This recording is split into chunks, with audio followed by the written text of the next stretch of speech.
Hello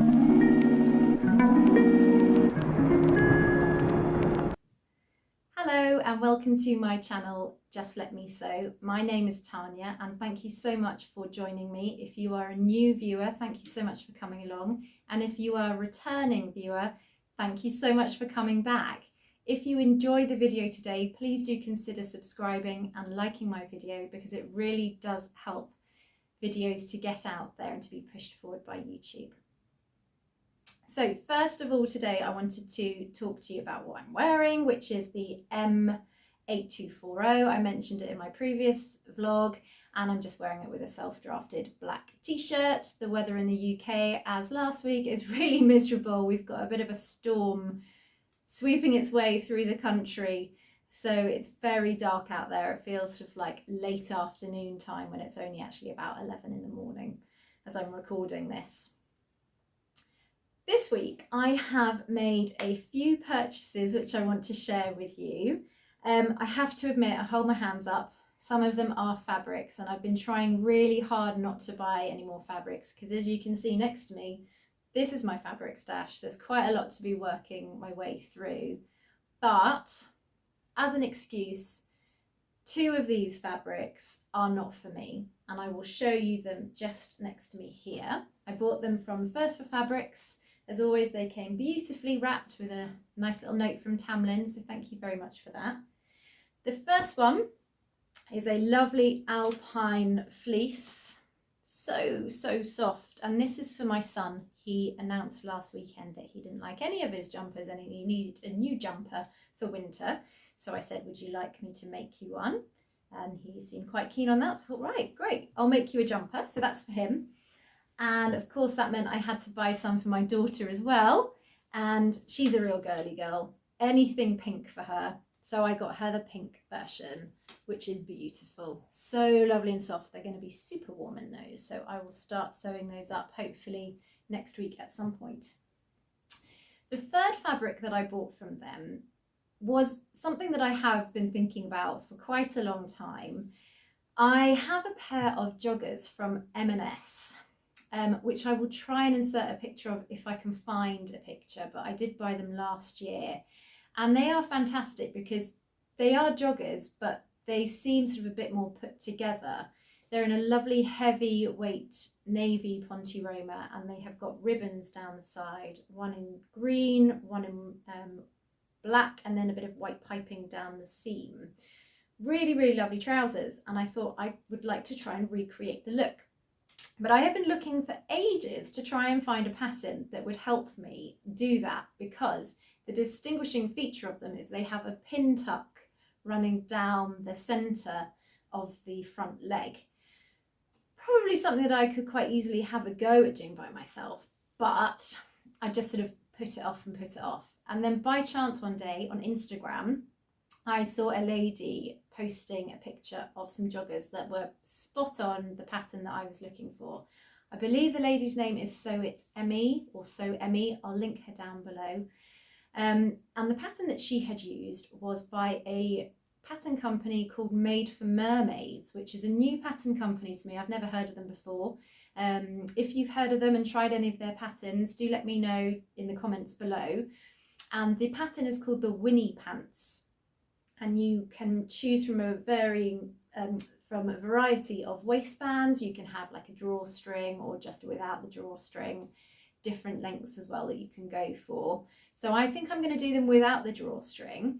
And the fabric that I've decided to go for is this beautiful bottle green, sort of foresty bottle green, and it is a French terry, but it's got the lovely soft brushed back.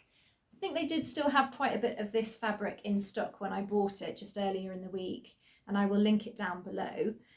I'm not sure if this is going to be, I think it will be quite a bit lighter than the joggers that I currently have. I think the ones I've got, like I said, are a ponte roma, but I will give this a go, and I think they are going to look lovely. So I've printed off my pattern for that, and hopefully I'll get started on that soon, but I've got a few projects on my list there as well. The final fabric that I have bought this week is from Neo Trims, which I mentioned last week, I think it was. I was wearing a bright pink Marlowe sweater in a lovely soft knit, quite thin jersey. And I decided to go back and buy a sky blue version. And I'm thinking to possibly do another one of these, the 8240, McCall's 8240. But I'm a little bit worried that it's going to be a little bit too thin, this fabric, because it really is quite drapey. I think perhaps the collar might just end up flopping. Let me know what you think below. I have got stretch interfacing, so that should be fine. And I could always put a couple of poppers there to stop it flopping open all the time. It is quite, it's not like fully transparent, translucent, but I think I'll just have to wear white underneath it. If I don't make this one, I will make a Marlowe out of it, so it will definitely get put to use. But let me know what you think down below of this particular fabric for that, if it's going to work. I did have a look on the pattern packet, and I think it would be okay, but it's possibly one of those ones to try out. And then on top of that, I wanted to make a purchase of a clapper. I mentioned last week that I'm making the Nova coat, and a few of you said get yourself a clapper, so I did. And I found myself one made by a small business in Lincolnshire in the UK, lovely handcrafted, really smooth, and the company is Edward Links. I will link it down below.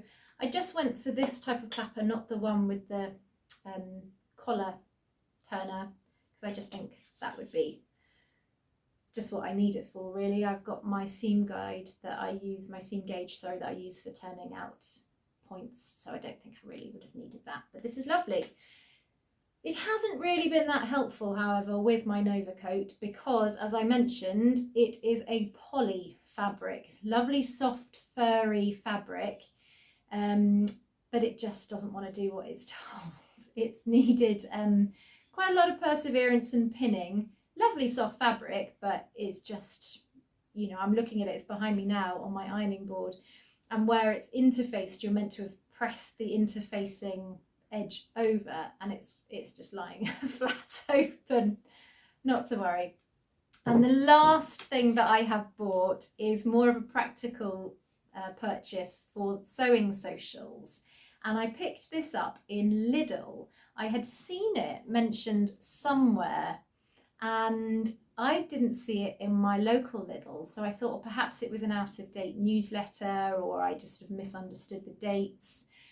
And then when I was driving through Purley up in Croydon, I thought I'll just pop into their Lidl, it's quite a big branch, see if they've got one. And they did, and it is one of these trolley cases for your sewing machines. So it's got the sort of extending lever, wheels, straps inside so you can secure your machine. Lots of zip compartments with extra pockets and elastic inside to secure everything. And the amazing thing about this was it was only £17.99, so £18. And I had actually been looking at buying one online from another company, which was about £70 or £80 for the same. There was no difference. So because it was only £18, I bought myself two, one for my sewing machine and one for my overlocker, and they will be really useful when I go to sewing socials. Those are all my purchases for the week. Quite a week of purchases, I'm afraid. But what I want to talk to you about now is some of my favourite patterns. Some of the patterns are ones that I have bought because I was trying to perhaps recreate a look that I had seen that my budget wouldn't stretch to. I am not at all saying I'm trying to put down indie patterns, but sometimes, particularly when I was on maternity leave, I just didn't have the budget to spend £20 on an indie pattern. Or I had seen a pattern in my stash that I could use that was very, very similar.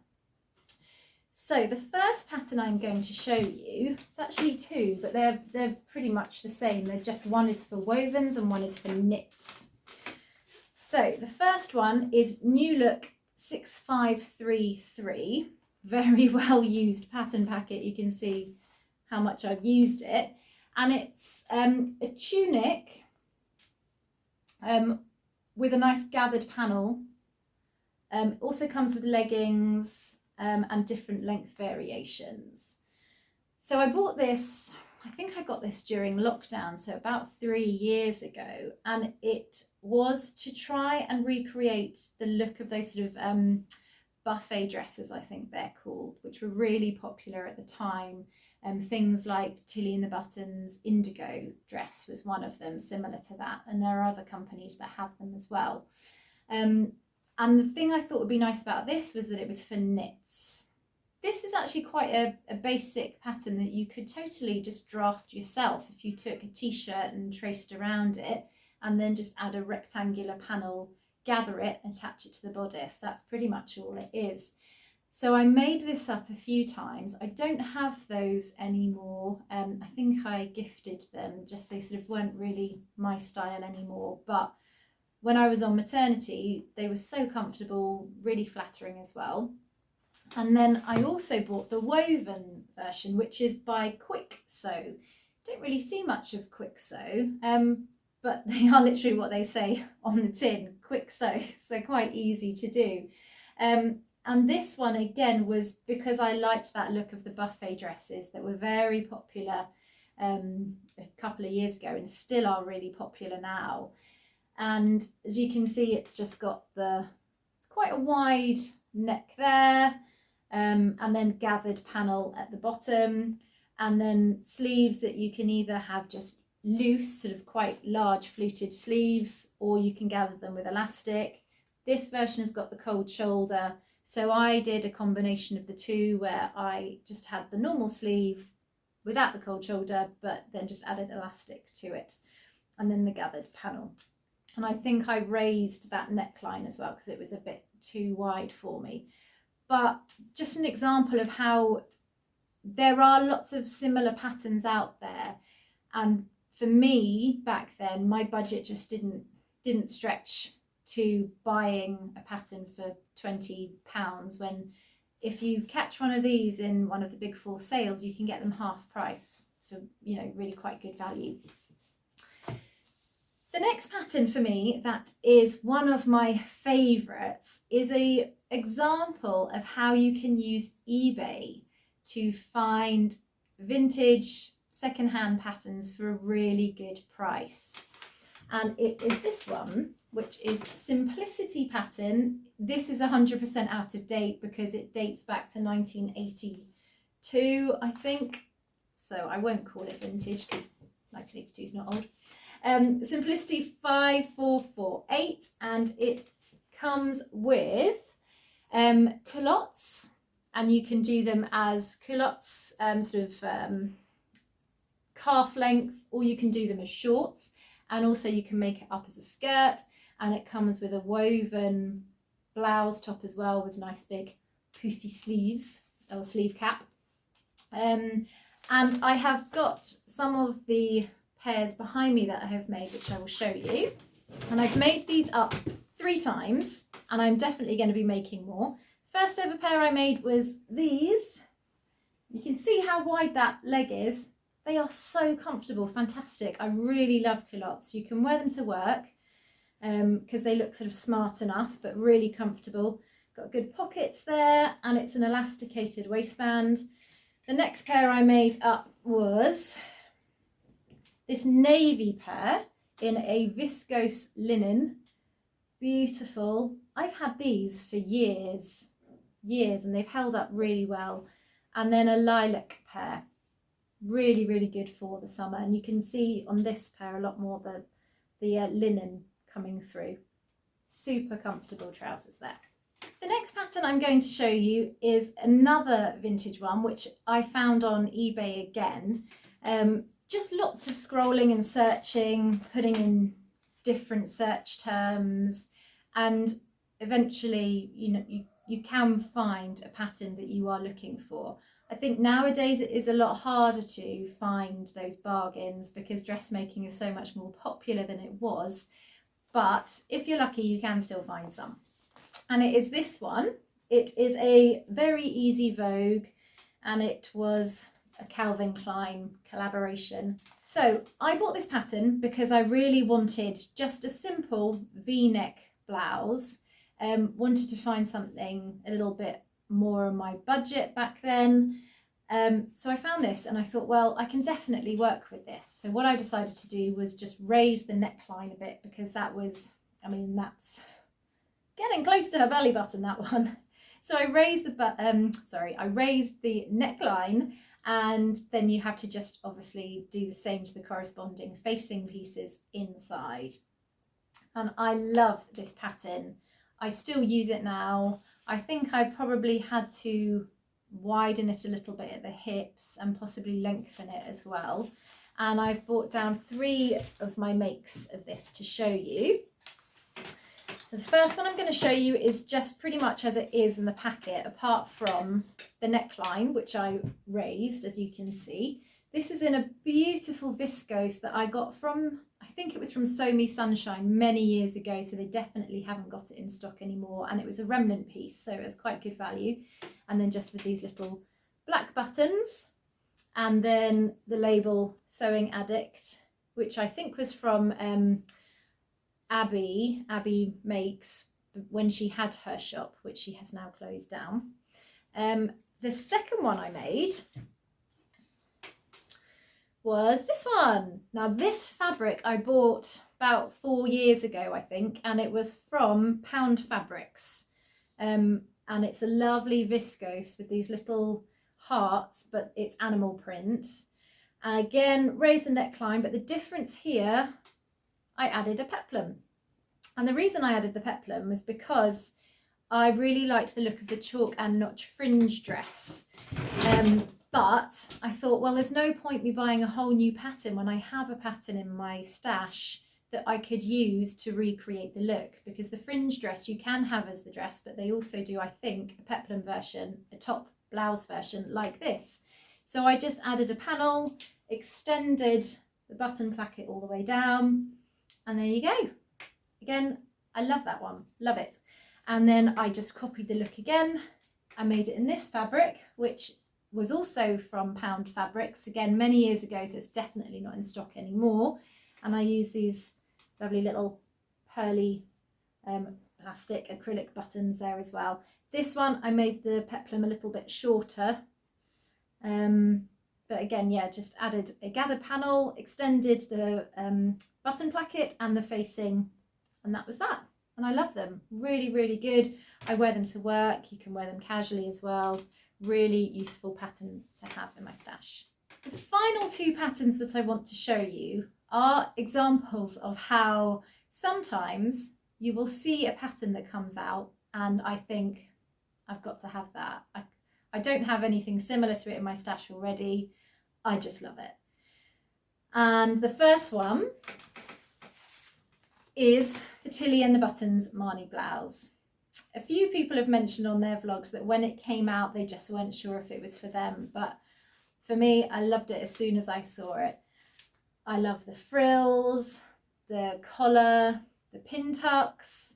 I've mentioned previously, I'm not really a fan of those sleeves, so I've adapted that myself. But I knew I didn't have anything like that, never seen anything like it either. And I wanted to get that pattern and make it up. I have made 2 versions of that blouse and I will definitely be making it again. I just love it, really, really like it. I'll insert some pictures of my blouses here, and they are also over on my Instagram, Just Let Me Sew, as well, if you want to have a look at them. And then the last pattern that I want to show you is one that I have just recently finished making as well. And it is this. McCall's M7977. I talked about this pattern last week. I really love it. I have now got 3 versions of it. I talked about it last week, so I won't go over it in lots of detail. I'll add the card to that video if you want to have a look at it as well. Yeah, 3 versions of it. Lovely pattern. And this is the version I've just finished making. I popped this up on my Instagram earlier in the week in this lovely orange cotton with a lovely frill, and I wore it on the weekend and got a couple of comments. Also, I didn't realise it actually coordinated with my trainers. So I got a couple of comments on that, but it definitely wasn't intentional at all. Well, I hope you have managed to stick with me until the end of this vlog and that you have found some of those patterns interesting and some of my tips. My takeaways from this would really be, if your personal budget doesn't stretch to some of those indie patterns, have a think about some of the patterns that you already have or similar ones that you might see out there, perhaps with the big four or some of the lesser known pattern companies. I mentioned one today made for Mermaids. Ellie and Mac is another great one that has really good offers on, and how you can use patterns to sort of be tweaked and use what we already have in our stashes to help you achieve that look. Thank you so much for watching today. I hope you have enjoyed it and I haven't rambled on too long. Please do like and subscribe if you have enjoyed watching my video. I'm trying to release a video every week while I can. So do like and hit the notification bell as well if you want to be notified of my upcoming videos. I hope you have a wonderful week and get lots of sewing done. Bye.